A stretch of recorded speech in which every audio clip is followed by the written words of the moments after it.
உயிர்த்தெழுந்த இயேசு கிறிஸ்து நாமத்திலே வாழ்த்துக்கள்.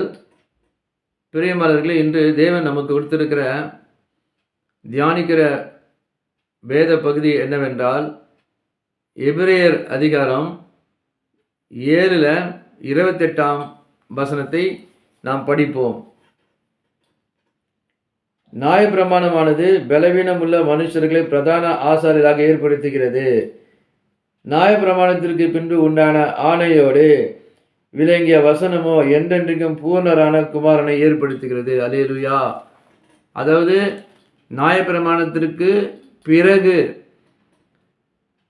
நாம் வேதாகமத்தில் எழுதியிருக்கிறபடி இயேசு கிறிஸ்துவை பூர்ணராக ஏற்படுத்துகிறது. அப்ப நியாயப்பிரமாணத்திற்கு ஆண்டவர் அந்த சாபத்திற்கு நம்மை நீங்களாக்கி மீட்டு கொண்டார் என்பதே. அப்ப நமக்கு கிருபை மேல் கிருபை ஆண்டவர் கொடுத்திருக்கிறாரு. அதனால நம்ம வாழ்க்கையில ஆண்டவர்கிட்ட எதையும் நாம் அவர் பூர்ணராக சம்பூர்ணராக கண்மலையாக கிறிஸ்து இருக்கிறபடியால நாம் அவரிடம் எதையும் கேட்டு பெற்றுக்கொள்வதாக இருக்க வேண்டும். இப்போது ஆங்கிலத்தில் படிக்கும்போது மிகவும் அழகாக இருக்கிறது. For the law appoints men in their weakness as high priest, but the word of the oath, which came later than the law, appoints a son who has been made perfect forever. Hallelujah. பாருங்க, குமாரனை அது ஏற்படுத்தி இருக்கிற அப்படின்னா, அந்த பழைய லா, அந்த நியாயப்பிரமானது ஆண்டவர் அதை நிறைவேற்ற வந்தார். அதை நிறைவேற்றி இயேசுவே முடிச்சிட்டாரு.